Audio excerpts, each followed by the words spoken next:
Selamat sejahtera kelas. Kita akan teruskan lagi sesi pembelajaran kita dengan topik yang seterusnya iaitu vektor.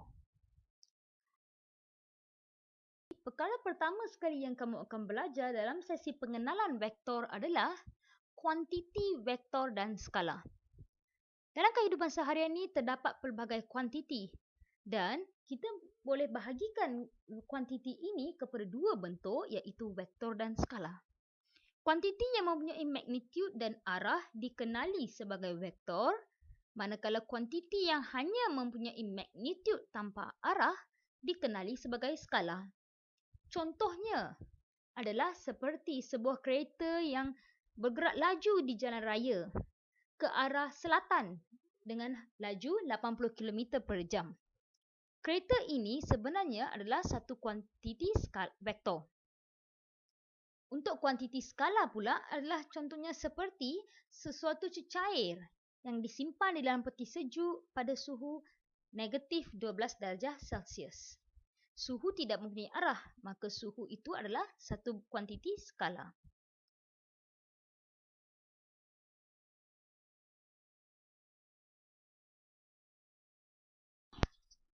Seterusnya, mari kita lihat perbezaan antara vektor dan skala. Jumlah panjang lintasan yang dilalui oleh objek dalam sesuatu gerakan dikenali sebagai jarak dan jarak ini adalah satu kuantiti skala kerana jarak tidak mempunyai arah. Tetapi bagi sesaran iaitu panjang tembereng garis lurus paling pendek antara titik awal dan titik terminal melibatkan arah dari satu titik rujukan adalah kuantiti vektor. Kerana apabila bermula dari titik awal ke titik terminal ataupun titik akhir, maka ia mempunyai arah dan satu panjang. Maka ianya adalah kuantiti vektor. Contohnya seperti ini. Ini adalah 40 km jarak. Jarak adalah 40 tambah 30 dapat 70. Jarak. Kita bergerak tanpa arah.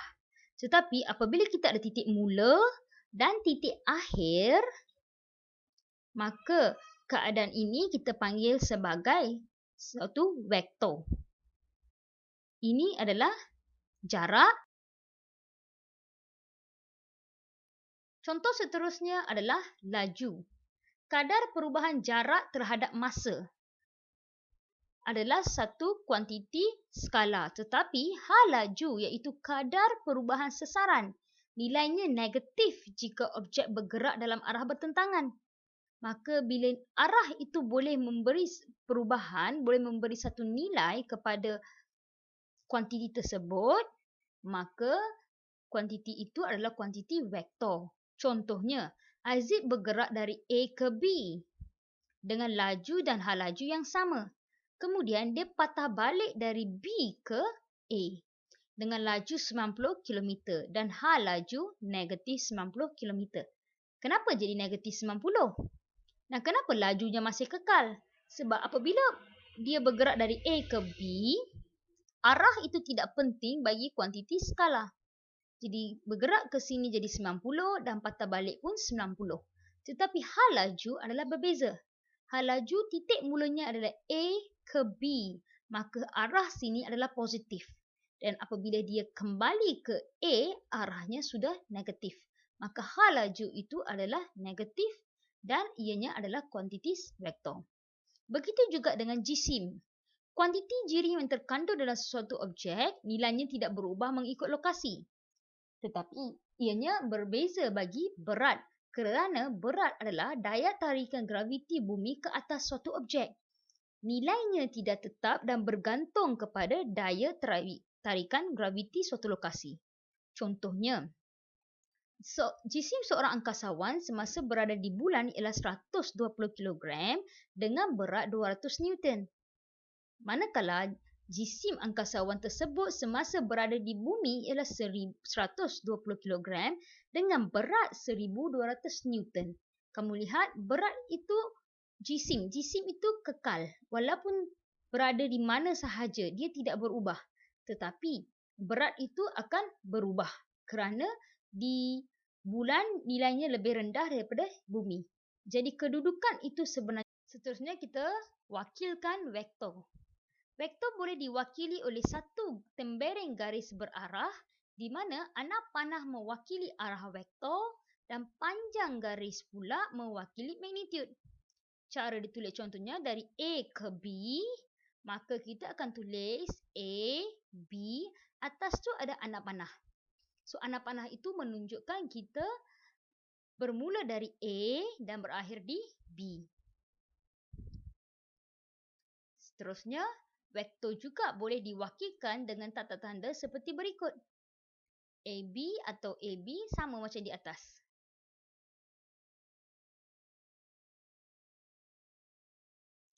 Seterusnya, bagaimana pula dengan magnitude bagi vektor?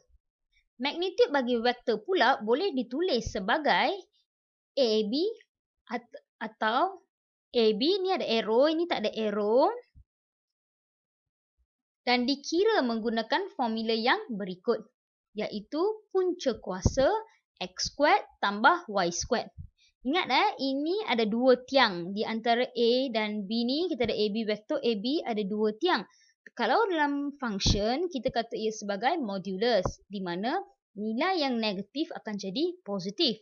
Tetapi ia berbeza dengan vektor. Bagi vektor, apabila ada dua tiang macam ni, ianya adalah magnitude dan kita menggunakan formula jarak iaitu X² plus Y². Seterusnya kita wakilkan vektor lagi. Vektor sifar ialah vektor yang mempunyai magnitude sifar dan arahnya tidak dapat ditentukan. Contohnya seperti kereta Formula 1, di mana titik mula bagi kereta Formula 1 adalah sama dengan titik penamat. Jadi pergerakan lumba itu adalah sama kerana dia bermula di titik yang pertama dan berakhir juga di titik yang sama walaupun liter itu dalam berbentuk bulatan atau apa sahaja bentuk. Maka apabila titik awal dan titik akhir adalah sama, maka vektor itu adalah vektor sifar kerana magnitude juga sifar. Dua vektor adalah sama jika kedua-dua vektor mempunyai magnitude dan arah yang sama. Contohnya seperti dua kawan yang sebenarnya mendaki bukit. Mereka bermula dari titik yang awal iaitu di kaki bukit dan mereka mendaki bukit ke puncak. Jadi dua orang ini mempunyai vektor yang sama iaitu magnitude dengan arah yang sama. Suatu vektor adalah negatif jika mempunyai magnitude yang sama tetapi arah yang bertentangan. Vektor BA ialah vektor negatif bagi AB dan akan ditulis sebagai BA sama dengan negatif AB. Kamu terbalikkan BA ini dan kamu kena letak negatif. Contohnya seperti landasan kereta api. Apabila ada dua kereta api yang bergerak pada masa yang sama tetapi pada arah yang bertentangan, maka ia adalah satu contoh vektor.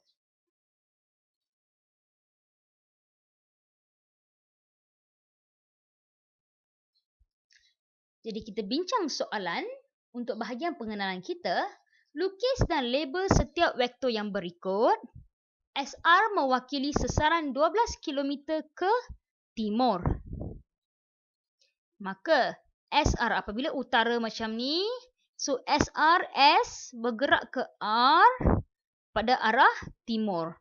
Dan 1 cm ini mewakili 6 km. Jadi kita buat 2 cm.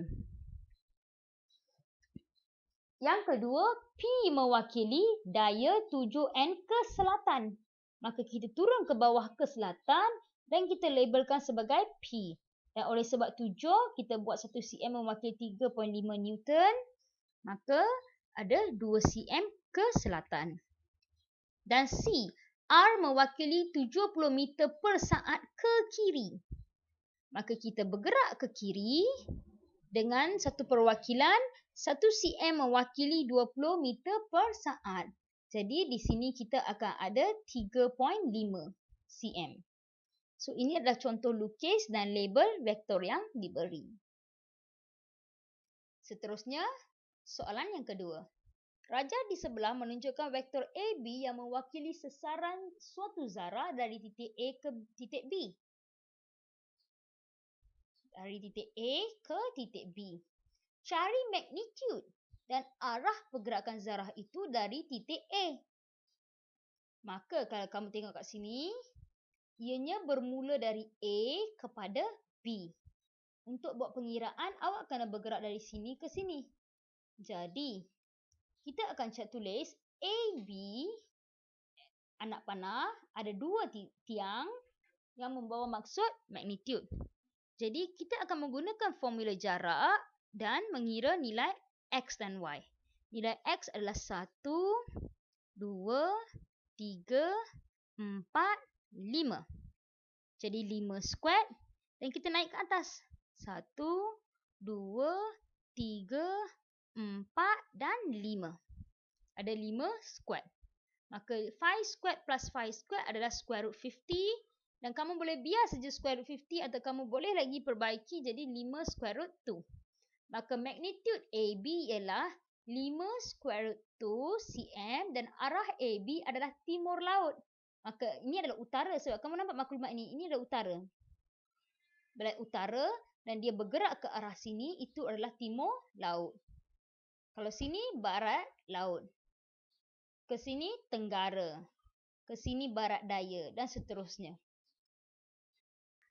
Soalan yang ketiga, iaitu raja di sebelah menunjukkan sebuah segi empat selari A, B, C, D, titik P, Q, R, S masing-masing ialah titik tengah bagi AB, BC, CD dan DA. Diberi bahawa AS adalah A, AP adalah B dan AJ adalah C. Nyatakan setiap vektor berikut dalam sebutan A, B dan C. Yang pertama adalah SD. Bila SD ni kan titik tengah, maka untuk SD ia akan jadi juga A sahaja. Ini A dia di tengah, maka sini pun A. Untuk CJ, di mana C ke J, yang ini C. Ini pun akan jadi C. Cuma, oleh sebab arrow ni dari A ke J, maka apabila awak patah balik dari C ke J, bertentangan arah, awak akan letak negatif C. Macam mana pula dengan RJ? RJ adalah, ni kan sama, dia kan satu segi empat selari. Maka ini sama dengan ini. Yang ini SD sama dengan JR. Tapi soalan minta RJ kita patah balik. Bila kita patah balik, maka ianya adalah negatif A. Bagaimana dengan JQ? JQ sama dengan AP. Maka JQ oleh sebab arahnya selari dengan AP, maka JQ adalah B. Seterusnya kita lihat pada pendarapan vektor dengan skala dan vektor selari. Pendarapan skala A dengan vektor A menghasilkan KA. Kita darab K dengan A, maka kita akan dapat KA dengan keadaan magnitude KA sama dengan K magnitude A. Arah KA sama dengan arah A jika K lebih besar daripada kosong. So, nilai K itu sebenarnya membawa maksud. Apabila K itu lebih besar daripada kosong atau nilai positif, maka ianya sama dengan arah A. Dan arah KA adalah bertentangan dengan arah A jika K adalah kurang daripada kosong ataupun negatif. Apabila K itu adalah negatif, maka apabila didarab dengan arah A, maka ia akan jadi bertentangan. Dan A dan B juga adalah selari jika dan hanya jika A sama dengan KB. Dengan keadaan K itu adalah satu pemalar. Jadi apabila kamu diberitahu bahawa A dan B itu adalah selari, maka kamu terus boleh tahu bahawa A itu mesti sama dengan satu pemalar darab dengan B. Jika A dan B adalah dua vektor bukan sifar dan tidak selari, ingat keyword ini bukan sifar dan tidak selari. Dengan keadaan HA sama dengan KB, maka H sama dengan K sama dengan kosong. Apabila dua vektor itu bukan sifar dan tidak selari, dan kamu cuba untuk samakan kedua-dua nilai itu, maka H dan K itu mesti sama dengan kosong. Contohnya pada soalan 4. Diberi PQ sama dengan PQ sama dengan U dan QR sama dengan 5U. Tunjukkan bahawa PQ dan R adalah segaris. Jadi macam mana kita nak tunjukkan bahawa ianya adalah segaris? Apabila ianya segaris, maka ianya adalah selari.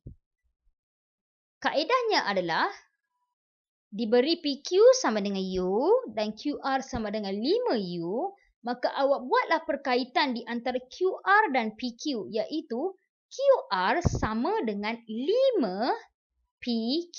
PQ ni kan U, nampak U? Awak gantikan dengan PQ. Apabila awak dapat buktikan bahawa A sama dengan KB, maka ianya adalah selari. Dan apabila dia mempunyai satu titik sepunya, nampak ada Q, ada Q, kedua-dua vektor ini mempunyai titik sepunya, maka PQR adalah segaris. Contoh soalan kelima adalah diberi vektor-vektor bukan sifar, A dan B adalah tidak selari. Nampak keyword? Bukan sifar dan tidak selari. Dan nilai H-1A sama dengan K plus 5B. Dengan keadaan H dan K ialah pemalar. Cari nilai H dan nilai K. Apabila kamu diberi sebegini, bukan sifar dan tidak selari, terus kamu boleh tahu bahawa nilai ini dan nilai yang ini mesti sama dengan kosong. Maka H tolak 1 sama dengan kosong, H sama dengan 1. K tambah 5 sama dengan kosong, maka K juga sama dengan negatif 5. Jadi ini adalah pengenalan kepada. Maka berakhir sudah pengenalan kepada vektor. Terima kasih. Untuk slide yang seterusnya, kita akan belajar tentang penambahan dan penolakan vektor. Jumpa lagi ya.